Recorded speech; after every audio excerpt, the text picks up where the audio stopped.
I'm back again to tell you all about Sleepy Drew, a family-owned small business where comfort meets style for moms and their little ones. Me and my girls absolutely love matching our pajamas, and Sleepy Drew makes that even more fun. Their adorable PJs come in 2-piece sets or zip-ups, and they're comfy, durable, and even have antibacterial qualities. These pajamas are designed by a mom with moms in mind. My listeners can even receive a 15% discount on their first order by using the code QUIETConnection, all one word, at checkout. Shop now, and when you get your jammies, post a picture on social media, tag Quiet Connection, and let us know why you love Sleepy Drew. Make bedtime the best time with Sleepy Drew.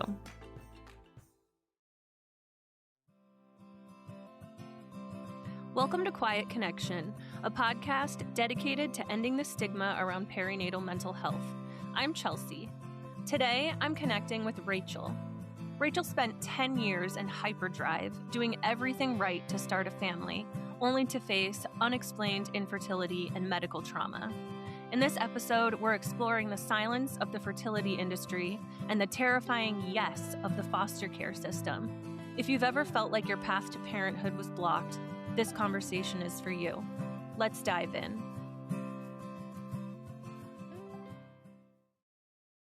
Hello. Today I'm here with Rachel. Rachel, how are you? I'm good. I'm actually good. I just worked out and got a shower in, and I'm feeling pretty good. Oh my God, you Thank you. are way ahead of me. Oh my goodness. I just got the kids out the door and ready for school, and then I'm already exhausted. So I'm gonna Mhm. try to steal some of your energy this morning. Well, I'm really excited to have you. I'm excited to get to know you a little better. And in that vein, I'd love it if you could introduce yourself to my listeners and let us know who you were before you were a parent. I love that start. That's really awesome. So, my name is Rachel Fulginiti, and I am the host and creator of a podcast called From Foster to Forever. It's about fostering to adopt children. I adopted my children through the foster care system, and then felt just so passionate about letting people know that there are good experiences out there, and it is a really, really important thing that we need more foster parents, and you can adopt from foster care. I did twice. So that's who I am currently. Before I was a parent, and still, but things have changed. I've been an actor my entire life. Went out to LA about 20 years ago and tried to pursue acting after having been an actor in Manhattan for 10 years.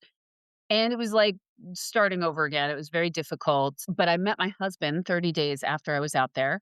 And I became yeah, I know, like jackpot. I wasn't going out there for a relationship. I was purely focused on my career. And then I met this guy and I was like, oh my God. We were married like 2 years later. Um, and we were just having the time of our lives. Like, I was an actor, he was a drummer, he was traveling all over the place. He was opening for Ricky Martin, and like I was getting to do all that and like, do my own things. I was in like a horror punk band myself, and we did some touring, and because I had done a lot of performance art. So it was super fun, but I wasn't getting anywhere in my acting. I wasn't like making money. And I had to, at a certain point, I was like, I have to figure out what I'm going to do to like make money.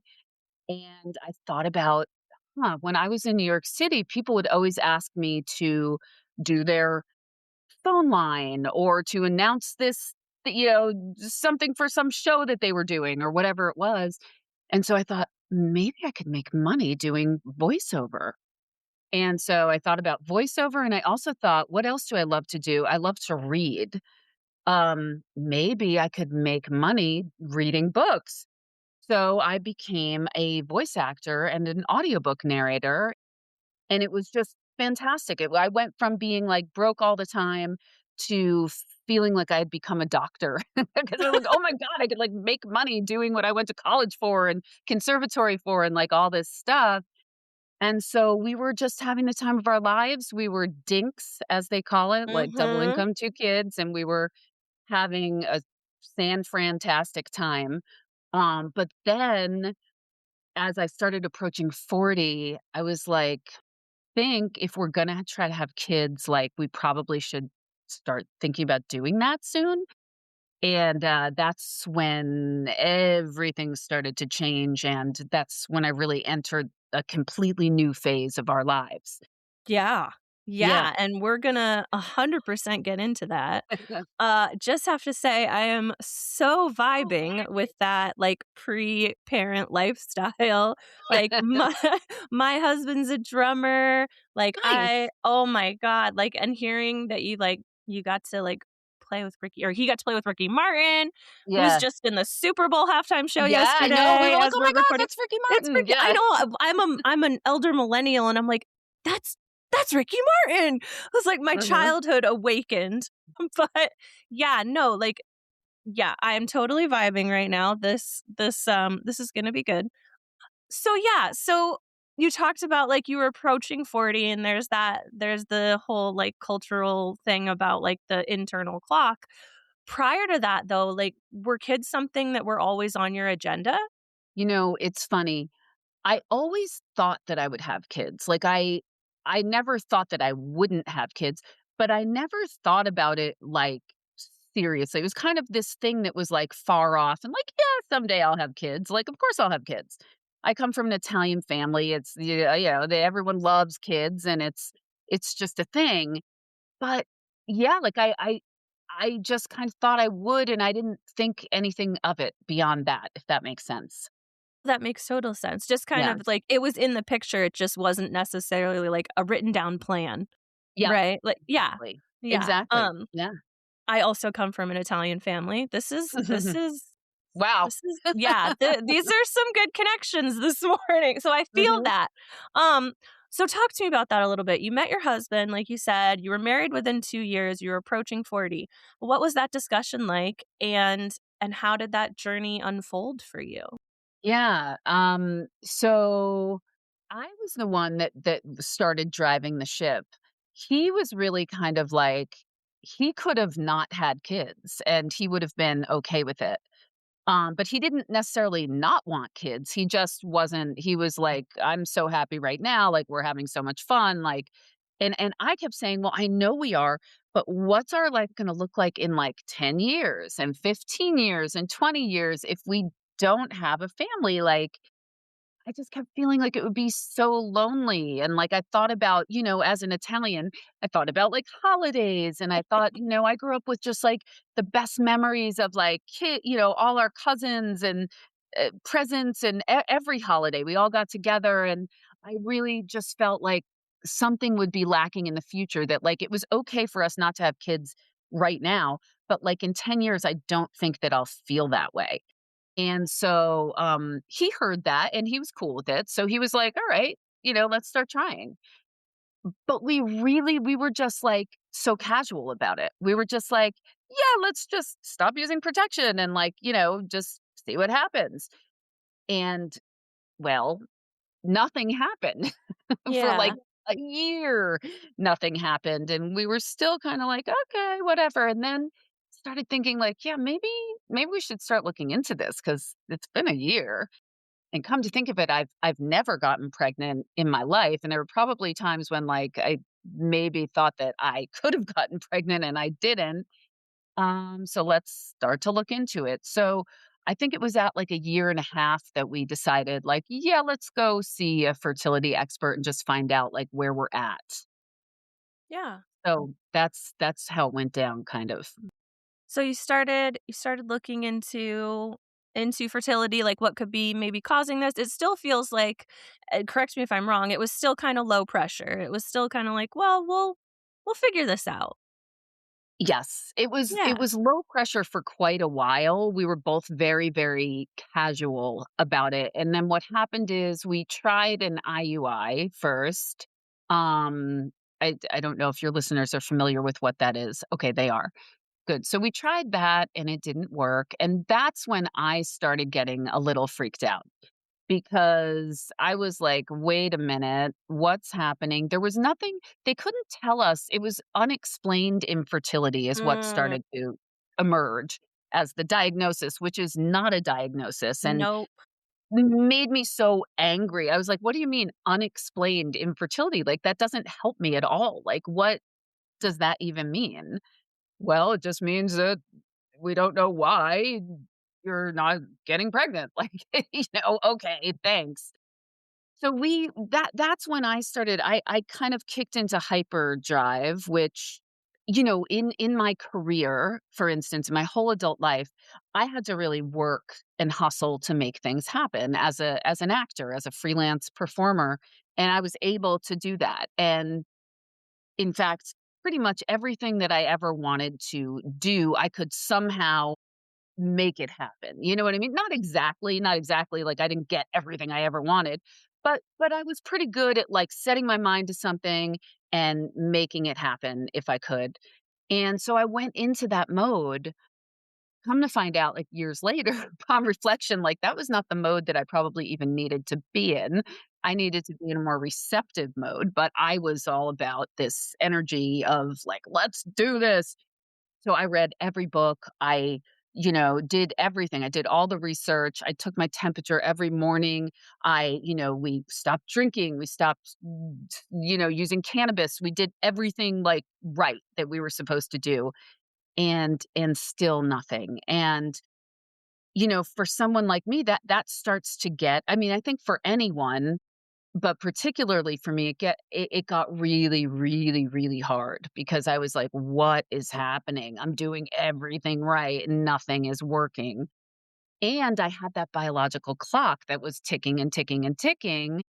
I'm getting older and older. I'm now approaching 40 and this is still not happening. I might have even been, I guess, 40 at that point. I became a little bit crazy, to be honest, about it. About yeah, Yeah. you are a goal setter, it Mhm. sounds like, and it makes perfect sense, like, you work hard to get the life that you want to have, and so when Mhm. you're going through this and it's not you're Yeah. doing all the things, I'm curious too, like, you're sort of alluding a little bit to how it impacted your view of yourself, Mhm. maybe if we can dig into that a little deeper, and I'm also curious because your husband, like you said, could have taken it or leave it or left it, like the Mhm. whole dad life. So, how was that kind of impacting how you saw yourself and how what was his reaction to the struggle? Yeah, I think I took it on as a personal failure, which again, like logically, I knew that that wasn't true, but emotionally, it felt like that. It felt like I wasn't capable of doing this thing. And it really triggered me a lot. Like I had trauma in my background, and so it just triggered all my feelings of like low self-worth, not being able to do this thing that should be the most natural thing in the world. Like, what type of woman am I? How is my husband feeling that he married somebody that now is not able to you know what I mean? Just that whole train of thought, which wasn't helpful at all, but I just couldn't get out of it at that time. It was really hard. And then for my husband, like he was still okay, but watching me go through that was really difficult for him. And then I think he had sort of invested at a certain point, and that it became really frustrating and sad for him too. Yeah. So, luckily, our relationship is so strong still to this day that we really, were able to come closer together with all of these struggles. I know for a lot of couples that actually pulls them apart. But for us, it really just reminded us like, "Hey, we have each other." And that's a lot. Some people never get that in their Mhm. lifetime. And we have each other and we consider each other soulmates. So, wow, we already won the lottery. So let's try to be positive about this. But Yeah. it was hard. Yeah. Yeah, absolutely, and I'm curious too, like, I'm so glad that you did lean into each other more. It sounds like it like, exactly like you said, it brought you closer together, it made you stronger. Did you know anyone else at the time who had gone through fertility struggles? Did you have anyone you could confide in or ask questions? It's funny, I did know people that had gone through fertility struggles, but, like, all of them had a happy ending, or, like, they all Mm, had like, they eventually got pregnant. Like, I knew, a very good friend of mine had trouble and then ended up getting pregnant naturally. I had a couple friends who had done IVF, and it worked for them. Um, so I think that's one thing that happens is the narrative out there is very much like you only hear the stories, or you mostly only hear the stories that are successful, right? uh-huh. Because nobody else is like itching to like post, I just did IVF and it didn't work, like it's more just like, thank God I did IVF. So you know what I mean? So it was very, very difficult. Seeing it on social media, seeing people pregnant, seeing the sonogram or the ultrasounds, and, the baby showers that I was invited to, and always having to be gracious, and, and then having people, "What about you? When are you guys gonna do," always asking. Like, I remember telling some of my good friends, like, "Hey, listen, like, don't ever ask a woman, like, when is she gonna have a child, because it's you just don't know the story there. Just don't ask. If she doesn't bring it up, just don't ask. It's not your business, and it could be really painful, you Yeah. know? Yeah. You hit on so many good points that are not talked about. I am a huge, huge supporter of the please don't ask women or anything about their reproductive Yeah. lives at all. About their Um, bodies, about anything. Just no, don't no, ask. no, their bodies, their reproductive health, it's just like, "When are you gonna have kids?" Especially, like, at weddings, "Okay, when's the baby come?" Like, "Are you kidding me? We just got married." So I'm right on board with you with that. It's also you hit the nail on the head that the stories that we hear about infertility are the ones that have the happy endings most of the time. It's like, I had Yeah. unexplained infertility, I tried for years, I did IVF, it failed a couple times, and then I had my baby. Yeah. And we don't hear the stories of, "Yeah, no, I didn't. It didn't work for me." And it's not uncommon. It is happening, and it is deeply personal. So I love that you brought that up so honestly and so vulnerably, especially talking about how you felt attending, like, baby showers and things like that. Like, I'm Yeah. sure there were so many things you wish you could have said, like, "No, I'm Yeah. gonna sit this one out, please." Yeah. Like Yeah. It yeah. was really hard, and I realized, like, later, I probably could have done that. Like, I could have just not gone to the baby shower if it was that painful for me, but, I'm a shower-upper, I'm a supportive friend, I'm like so I would always put my own feelings to the side and just go and smile and be the good guest and give the good present and all of the stuff, because that's what I Just who do. you are. Yeah. Yeah. Yeah. Yeah, you're a Yep. supporter even when you're struggling with your own things. You Yeah. show up. So let's go a little further down the path. Things aren't turning out the way that you expected, and you have all of this voice, not all of this, but you have this voice in your head saying some pretty mean things to you Yeah. about yourself. Yeah. When does the narrative start to shift? When does the plan start to shift? Great questions. First, I have to say, because it ends up being like a long and circuitous story, so I don't wanna take all day, but, we ended up stopping everything, stopping all the treatments, stopping doing everything. We hadn't done IVF yet, but, I stopped taking my temperature every day. I stopped doing all the stuff. The only thing I was doing was acupuncture. And I ended up getting pregnant, and I Mm, couldn't believe it. I could not believe when I peed on that stick and I saw that it was positive, and I told my husband and he couldn't believe it, and then we were so happy and just so relieved that what did we do? We went and we called everybody, and we just yep. started telling everyone, "We're pregnant, like I called my family back in New York. I was still in Los Angeles. And, yeah, I was so happy. I remember feeling, one day after that, it was like I just felt so happy. I was laying in bed and I never really let myself lay down. And during the day, I was laying down, I was like, wow, it's happening. Like I'm so happy just for that one day. Mm. And then the next day we had we had tickets to bring my husband's father to like a horse race, and he's like super into that. So we're like, all right, let's go. And when we went there, I was just feeling extremely exhausted, like so tired that I was like, I can't even deal. But what did I do? Rallied and I hung out and I stayed the entire time because that's what I do, That's right? what you do, That's yeah. what I do, and he's here and he's visiting, and I wanna make sure that he's having a good time, and yeah, so I was quiet about it, but I was not feeling well.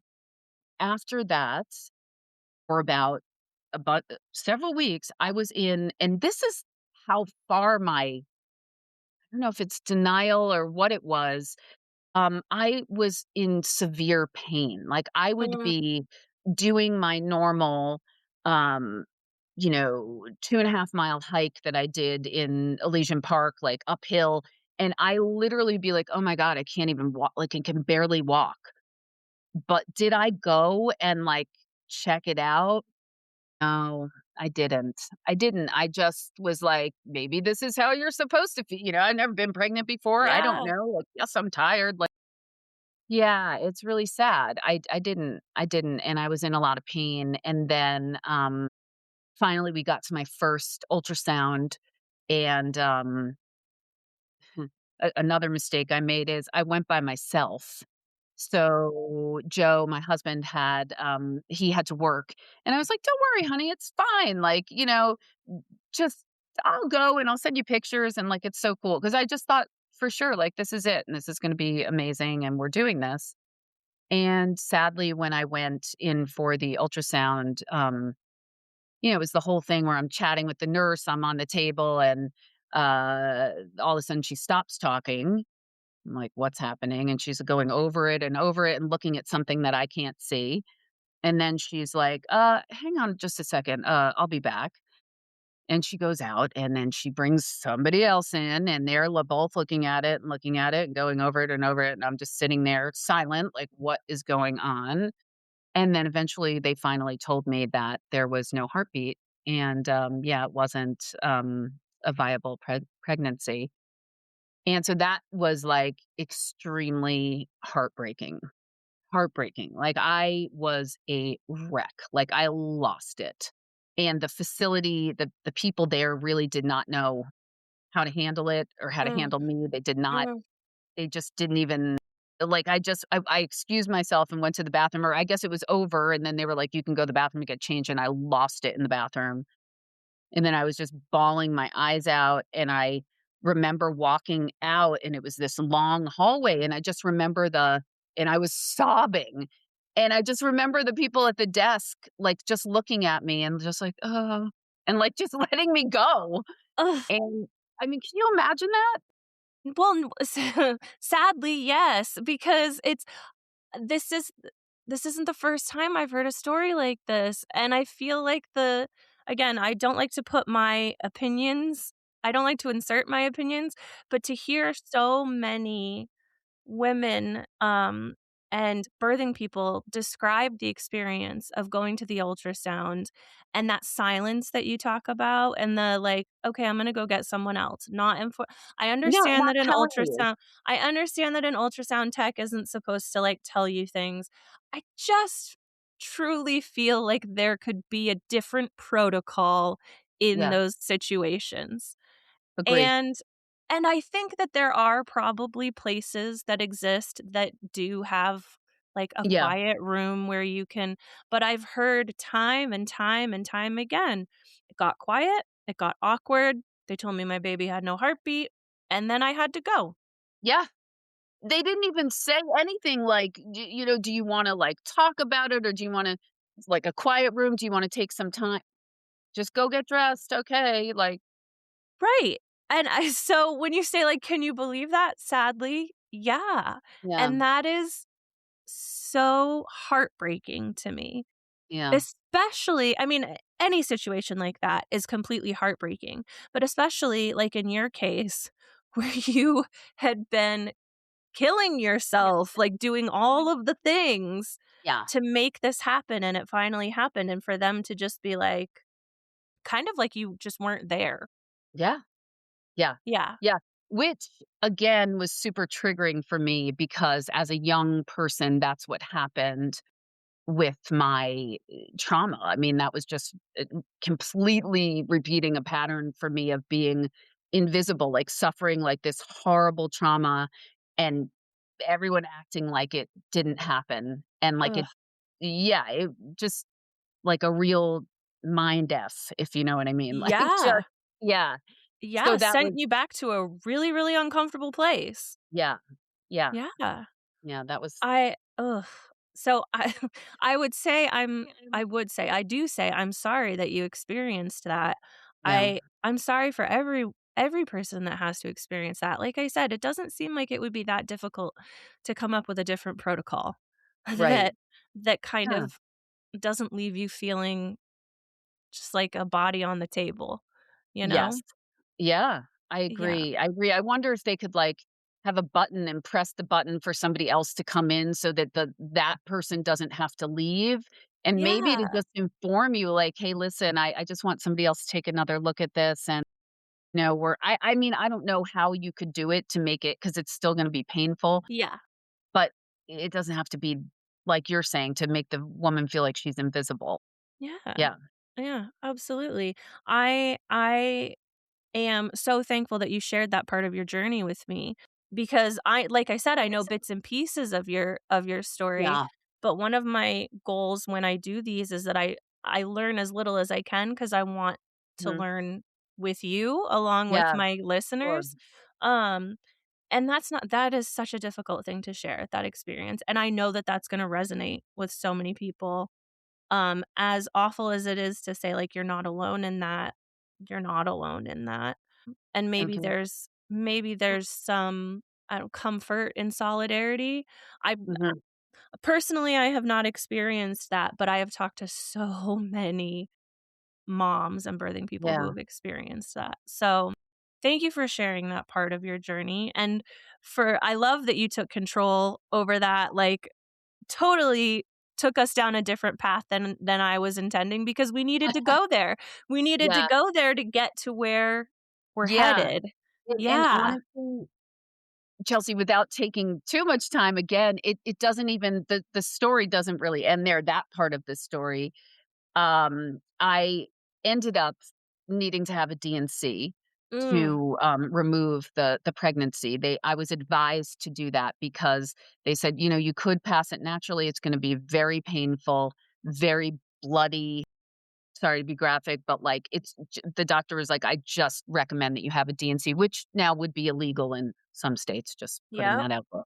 Yep. Um, so I said, "Okay," my husband and I decided, "Let's put it behind us." Everyone was like, "At least you know you can get pregnant," like, that was, like, the Ugh, thing everyone said, like, everyone said, yes.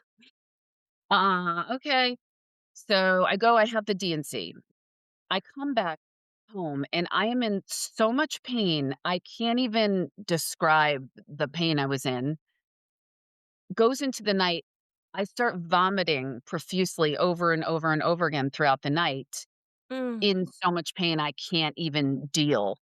We get to the morning and we call the doctor, like, "There's something going on, like, she is not." My husband calls, like, "She's not okay.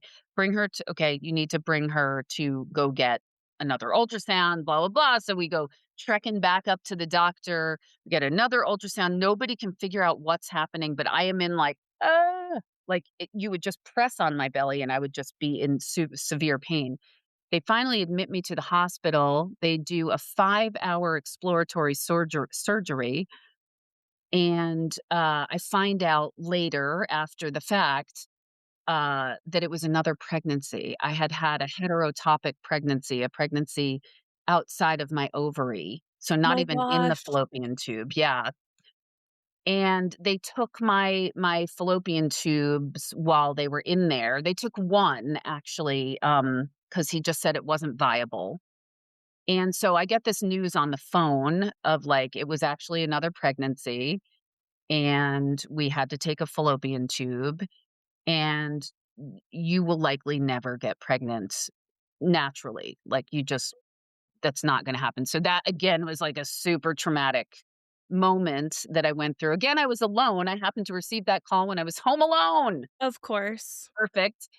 Um, and so, yeah, so then that we were reckoning with that. Doesn't end there, though. Decided I heal up from that surgery that the doctor advises the only way that you might be able to get pregnant is if you take out the other fallopian tube and then you do, IVF, and that, you might get it that way. So, after healing and all of that, and then I get the other fallopian tube removed, we try IVF, we went through it twice, and it didn't work either time. So, again, like, the length of time and the amount of trauma and what my body had to go through, the whole thing, it was just so, so, so, so dark and exhausting. We found out, and we had no money. We were at this point in, like, severe debt, especially over the IVF, which we had done on a credit card. At the time, there was only one company that would do these IVF. It was specific for IVF, and we didn't know until later that, they compounded the interest daily. Oh So my god. we were just swimming in debt, and we were just, yeah, it was just so bad. We found out right before Thanksgiving that year that the second one didn't work, and that was our final thing, and so that was, like, super dark holidays that year, and, we that's when we started finally thinking about adoption, because it was like that was the end of the road. There was nothing else that we could do in terms of a biological pregnancy. Yeah. Oh, yeah. So you it's one thing after another that when it rains it pours, and then I cannot believe that you kept getting these hits when you were on your own and having to deal with that.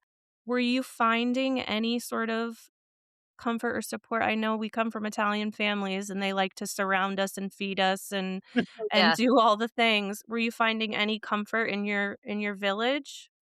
It's funny because all my entire family is in New York and I was in Los Angeles. Mm, So it was really hard. I didn't really have family. I did have friends, and the friends were very supportive.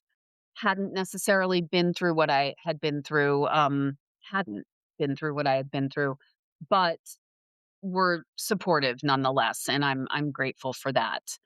Um, yeah, but, at that time also, people weren't, like, talking about this, they weren't sharing about it on social media or anything like that, so I really held a lot of it just internally. I was there was still, like, a certain amount of shame involved, even though that's irrational, but it just was, and, yeah, the idea of, like, wow, I we can't what are we really here for? At the end of the day, everyone says we're here to procreate, mm, and, like, if I can't do that, like, what are we here for? So, that was hard. Then we just we took some time, and then we started looking into adoption and all the various ways that you can adopt. yeah. I wanna get into that, but I also wanna acknowledge too, like, hearing you say that those thoughts are irrational, I think they're totally rational. They may not be true, they may not be Mm, true things, but I think especially like you're talking about well, and it's much better than it was, but there is still so much stigma and there is still so much internalized shame. I think those were totally rational thoughts. They weren't true, and that's what we're right. trying to do, right? That's why we're talking about it so that Yeah, the next person who hears your story is like, "Oh, it's not just me. This isn't my fault." Right? And it kills me how many of us were in our situations were all different. None yeah, of it they're all unique, but because we didn't feel like we could talk about them, the internal blame and the internal shame. So I kind of want to like hand your power back a little bit to you and be like, no, those are that makes sense. That makes sense Right. given what the cultural like standards were and what you had access to at the time and what the expectations Sure. were. But it wasn't true, like you said, and you took some time, um, and you decided you wanted to go the adoption route, and you didn't go straight to adoption, though. Right. Well, so we took some time. Then I had this whole thing where I was like, am I just programmed to think that I have to have kids? So like I Mm, went through a serious time of really being like, do I really need to have kids? Like maybe we don't need to have kids. Why am I thinking this? And I really struggled with that and I talked about it. I aired it out with friends and wrote about it and all kinds of stuff. And then I at the end of the day, I realized if it was still in my heart after all this time, if it was still there, then we need to pursue this because I knew it was like, I know there's a child that's meant to be in our family. Like I feel this. I went to some healers and every healer not related, they would always be like, "Oh yeah, there's a baby circling you. Like mm, there's a baby circling you. Yes, you're going to have a child." Like it just was like I just felt like it was true that it was meant to be. So we looked into like an open adoption. I was into that. I thought it was really cool the way that you can maintain a relationship with the birth family, and I thought that that would be for me coming from my background of having everything not talked about and lots of secrets and all of that. That felt really good to me. I was like, yeah, I can get on board with that. Everything is out there. It's all like let's do that. But it was still it was still expensive. You have to pay for the birth mothers. How when you get linked up, if you're at the beginning of the pregnancy, you're paying for the entire pregnancy. Even if you're just last trimester, you're still paying for that. And she could still change her mind at the end. And um, yeah, we didn't want to do that. We looked into international adoption, and international adoption was like, you're too old, because at mm, this point we're like advanced in age, or the wait is like, 7 years, or a lot of we actually went to an adoption agency that sort of dissuaded us from international adoption. They were like, they're not really happening that much anymore. A lot of countries have like closed the doors to it. You could also get extorted. Like there is the mm. possibility of that, like all kinds of stuff. And I know a lot of people who have adopted internationally and they had a okay experience, a good experience even. But yeah, it didn't feel right. And that's when we finally started looking at the foster care system, and it was the last thing, honestly, that we really wanted to do. We were, like, really we had been through so much. We're so afraid of getting our hearts broken again, but that was the path. It just seemed like that was our there was no other door that was really available for us. Yeah. And this is another reason why I'm so glad we're having this conversation because the first of all, the foster care system in general is I think misunderstood. Um, and also stories of like the path to parenthood through the foster care system, you, they're not talked about nearly enough. Because it's so misunderstood. Did you feel like you had a good understanding of the foster care system at that time when you pursued it? No, no, not really. We didn't really know too much about it. We attended an orientation, so we kind of found out an overview from that, and then we were both freaked out by it and just hands off for months after that. We were like, I don't know. But then I kept on just feeling like, no, I know there's a baby there for us. I know there is someone meant to join our family. So then we attended the classes. You're required to take a certain amount of hours of classes. And every time we would drive back and forth from the classes, like one of us would be into it and the other one would be like, oh God, no way, no way. Like, we can't do this. This is horrible. Like, Yeah. no. And, we got through that. It still took us probably nearly a year to complete all the requirements because we were so, like, unsure and afraid. So we finally the way that I wrapped my head around it, and Joe, my husband, wrapped his head around it, finally came down to, you know what? We have to do this for the child. This is not about us anymore. Yes, we hope that the child that we are, placed with, that can be a forever family for us. We hope that so much, but that's not what it's about. It's about providing safety and love and support to this child, and if they're meant to stay in our forever family forever, they will. If they're not, that's their path and their journey, and we have to respect that, and at least we got to do something so important. We got to be there for this other human being. What other thing could be greater in life than to do that for someone? So, that's how we went into it. Yeah. Yeah, you did it's a total shift of mindset, Yeah. and, I think you kind of summed up beautifully why a lot of people do pursue the foster care system. It is you are providing safety and love for a child, and whether that's for a few days, a few weeks, few years, forever, you're that safe space. I have very limited experience with the foster care system other than I was an educator for 10 years and I worked with a lot of kids in the foster care system. Mhm. So, So I am grateful to families like yours who open your doors and become that safe space because these kids need that. But talk to me about that journey for you when you Mhm. got your first placement.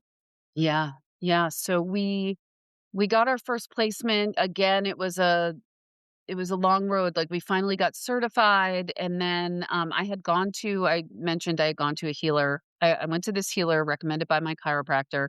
She was a sound healer. She was like, "I think you should see Natalie," and I was like, "Okay, I'll go see Natalie." Went to see Natalie, and Natalie, I said, "Natalie, I'm so nervous because I'm the person that is gonna take the phone call." Mm, If you're a couple, at least where we were in LA, they designate one person as the phone call person, when they have a placement. And they say, like, you have to decide on the spot. You can't, like, check in with your partner. You can't, like, go back and forth because this child it's an emergency. They need to have a placement. So we both agreed that I would be that person, but I also felt this tremendous weight of like, oh my God, like I want to choose well. I just want to choose the right one. How do I know? We got 5 calls before we got the call for my daughter. Every time there was something that just wasn't right about it. Like, the first time I was out of town and I was gonna be out of town, I was like, "We can't do this right now." Like, I'm not gonna, like, make my husband go get this child by himself and, like, start this process. Then I got home, I was really sick, and I was like, "I mm. can't do this right now. I'm, like, super sick, and, like, this isn't," da da da da da, went like that. And the Natalie, the healer, had said, "When you get that phone call, here's what I want you to do. I want you to take a moment, put your hand over your heart, and just tune in. And if it's a yes, say yes. If it's not a yes, don't say yes." So 5 times, put my hand on my heart. I'm not hearing a yes. It's not a yes. So I'm going to say no. They had explained to us too that if you say no, you're not going to go to the end of the line. They just have to move on to the next people. So that happened. Then one day we get a phone call. I get a phone call. I'm driving to an audition, and I pull over. I'd just gotten there, and I'm in the side of the road there, parked, and they start telling me about it, this baby girl, start saying what they knew about her. Put my hand over my heart, and I was like, "It's a yes. Oh my god, I think it's a yes. Can I call my husband? Please let me call him, like, really fast." And they were like, "Okay, call him really fast and call me right back. You have to call within the next, like, 3 minutes." I was like, My "Okay, I've got it." gosh. Call him, he's at work, never usually would answer right away. He answers on the first ring. I start telling him about, "Okay, there's this baby girl, blah, blah, blah," and he goes, "Yes, it's a yes, it's a yes." And I'm like, "It is, right? It's a yes." He was like, "Yes."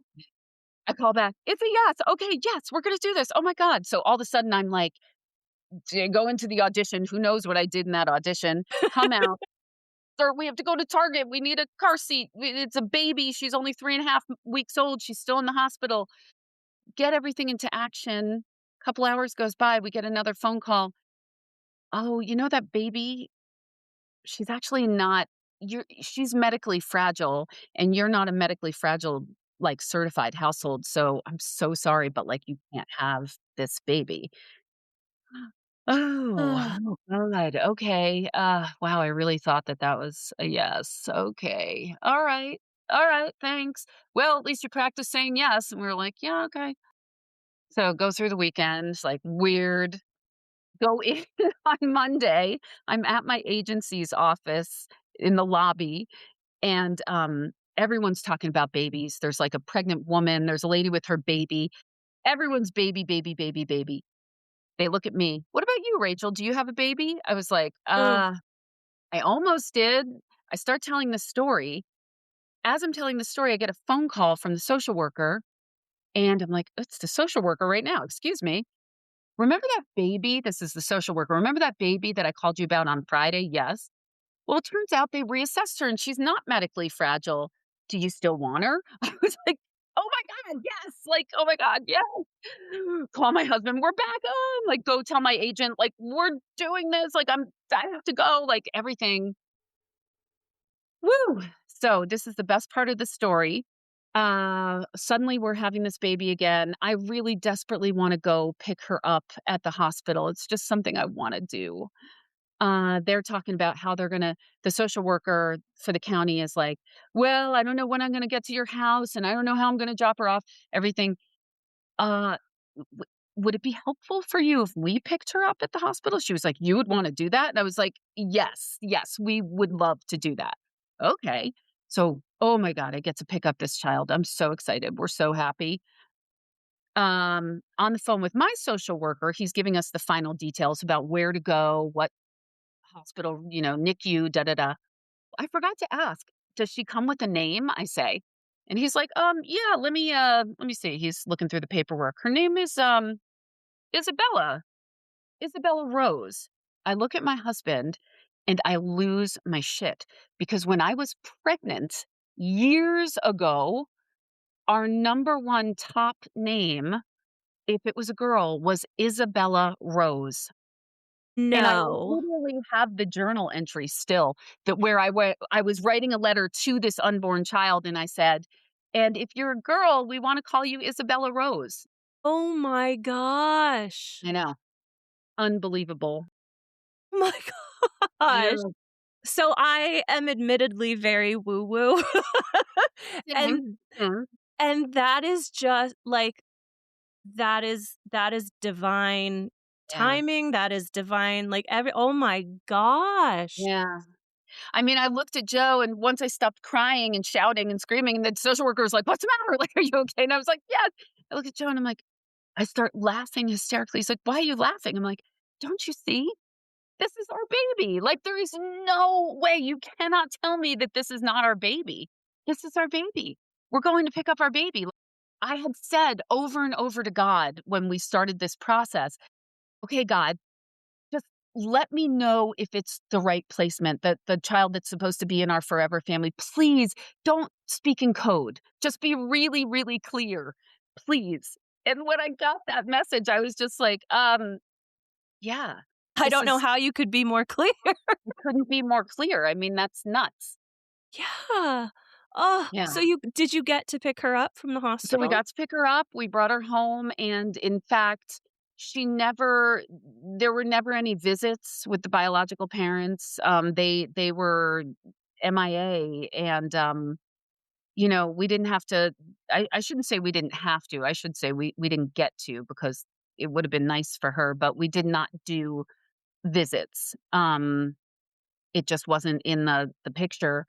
The whole process still took 2.5 years. It was still really, really frightening on a daily basis of not knowing if we were gonna get to stay together, but I kept on holding on to that and just like, "No, I just have to believe. I have to just keep believing." Yeah.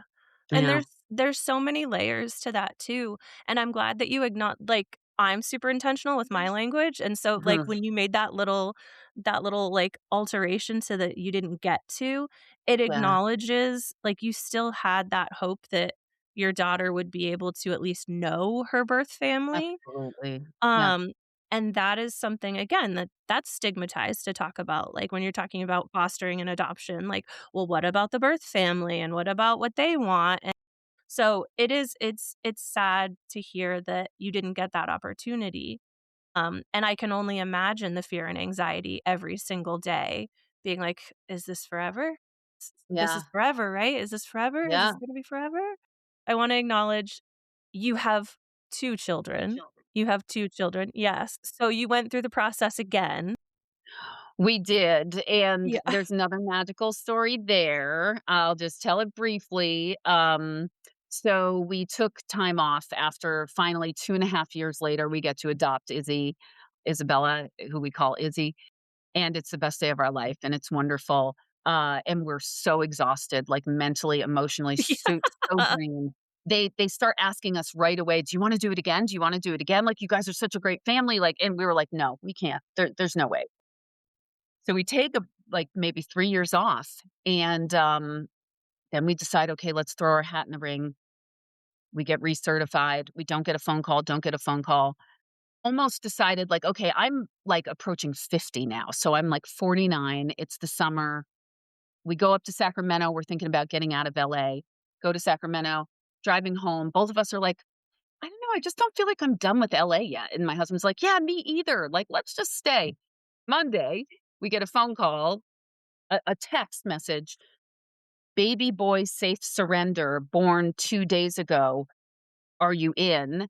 My First of god. all, safe surrenders don't happen. We were told that right away, like, "Don't try to get a safe surrender because it barely ever happens. It's like a unicorn.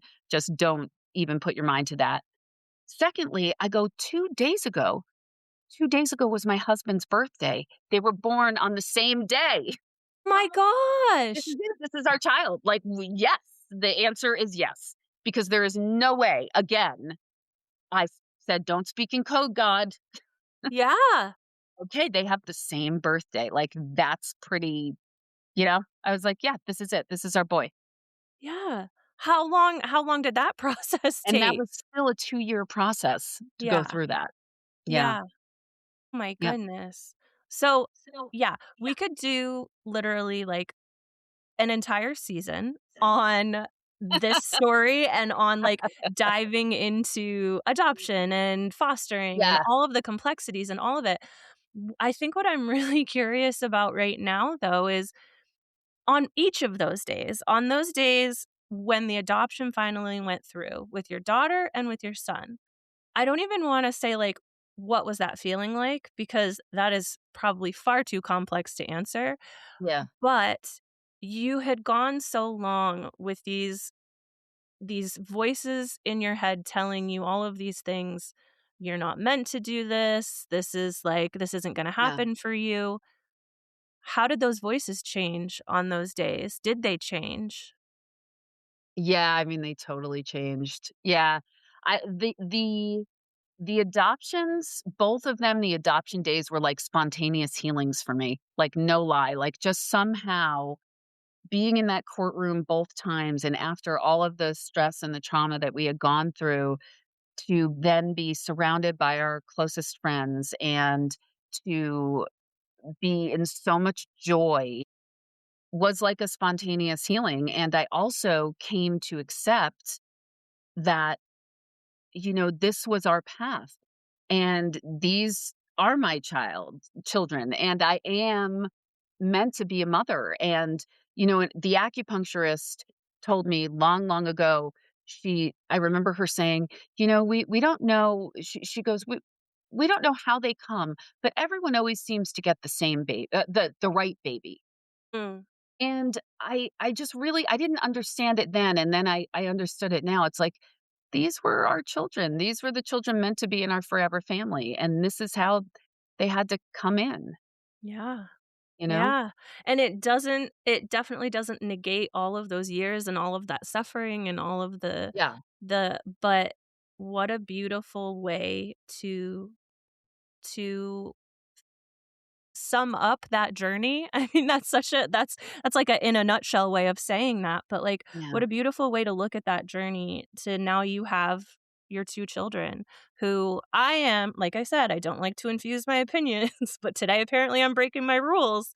I mean, I'm following you, like, the signs were there. The Yeah, signs were there. I'm through there. Oh my goodness. So I have I have, like, 2 more things I'm curious about before I bring us home. But yeah, we like I said, we could talk about this forever. One of the things I'm curious about because when you initially were talking about adoption, you were interested in open adoption. Have you been open with your kids about your journey to getting them in your forever family? Absolutely. Yeah. I mean, I haven't told all the details. I'll be happy to do that when they're older. I don't think they Yeah. need all the details right now. But we we absolutely they know that they're adopted. They know how long and how much we wanted them and wished for them. There's actually a children's book called Wish that's a really, really beautiful book about just that, about how this couple waited and waited and waited, and you didn't come, and then finally you came. And so I've shared that with my kids since they were really little. And yeah, it's incredibly important to be, I think, open about it. And I am in touch with my daughter's, uncle, so her birth Wow. father's, um, brother. We got in touch, and I've been able to maintain a relationship with him, not too much, but sending pictures a couple times a year. They've done a Zoom together. First, I just did the Zooms with him to just make sure everything was cool, and he's just the sweetest guy. And now they've met and, hopefully someday we'll meet in person and that kind of thing. Yeah, and the only reason I ask is because, again, like, you are smashing stigma in that sense too. By being open and talking to them about it, there's not shame associated Right. with it. There's no questions associated with it, right? Like, they know that they came into your family and how they came into your family and how wanted they were and how loved they are, and, um, so it's less a curiosity of, like, so did you try to figure out their families or blah, blah, blah, and more Yeah. about, like, yeah, you are breaking down those barriers and smashing the stigma and allowing them to know their own origin story, right? It's so Um, important. It's so important. yeah. California actually just passed a law that, they'll be able to get their original birth certificates, and I just think that's so important that they have that as they get older, because there will still be questions. Of Mhm. course, there will be questions. And so, as much information as I can provide at as early an age as possible, I'm happy to do that. And if they wanna seek out their birth parents at some point, I will be open to helping with that, you know? Yeah. Yeah, and it's different for every family, Yeah. but yeah, so I've been ending my episodes with a little exercise, but I'm not gonna do that this time. Okay. I'm gonna be very intentional with my wrap-up question with you because this is a story that we haven't gotten to explore nearly enough on the podcast. So, I'm throwing my original question out the window, and my question for you is based on your experience and everything that you went through and all the evolutions, what would you want a family going through what you went through to know? What would you want them to take away from your story? I would want them to take away that, if it's in your heart to have a family, you can have a family. We don't know how that's gonna happen.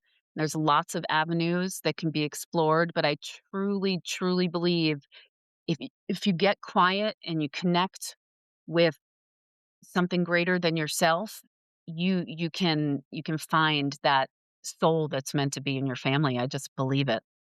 Yeah. Well, and you're walking talking proof of that. Yeah. Oh my goodness. This is one of those days and one of these connections where I could talk to you for hours. Um Unfortunately, I can't today, Yeah. but open invitation to always come back. And I want to give you the opportunity for my listeners who want to learn more about you and about your journey. Where's the best place for them to look? And these will all be linked in the show notes. Sure. The best place is to go to my website. It's the website for my podcast. It's called From Foster to Forever.com, and it's the number two. It's not TO. So it's from Foster, the number two, forever.com. And you might have to scroll down, but on the right-hand side of the page, there is a place to put in your email address and you can get on the mailing list. I don't spam. I don't, I barely send anything, but it's a good way to stay in touch. You can also go to Apple Podcasts, Spotify, and follow the show, and then you'll hear from me all the time. I'm actually going to be starting some support kind of things. So if you get on the mailing list, you'll hear about that. I also have a workbook that's coming out really, really soon that's is foster to adopt right for me. So if you sign up for the mailing list, then you'll be on that list and you'll find out about it. I love it. It's all going to be in the show notes. I'm encouraging my listeners to check the show notes. That's where all the good information is. But yeah, I thank you Thank you. so much. I thank you for sharing your story, for being so open and authentic, and for giving me the opportunity to provide a platform for you to share, because I think this is something that really needs to be explored more and talked about more. So thank you so much for doing that. Thank you. Thank you so much, Chelsea. Honestly, it's like a pleasure to talk to you. And yeah, I just thank you. I'm really happy to be here. I am so grateful to Rachel for being radically vulnerable about the parts of infertility and fostering that often stay in the dark. Her journey is a beautiful reminder that while the how is unpredictable, the right babies find the right families. To learn more about Rachel's work, check out her podcast, From Foster to Forever, at the links in our show notes. Make sure you're following us on social media at Quiet Connection Podcast. And if you'd like to share your story, you can visit us at quietconnectionpodcast.com or send us an email at chelsea@quietconnectionpodcast.com. Join us next time when another story is told and you realize you are not alone. I see you.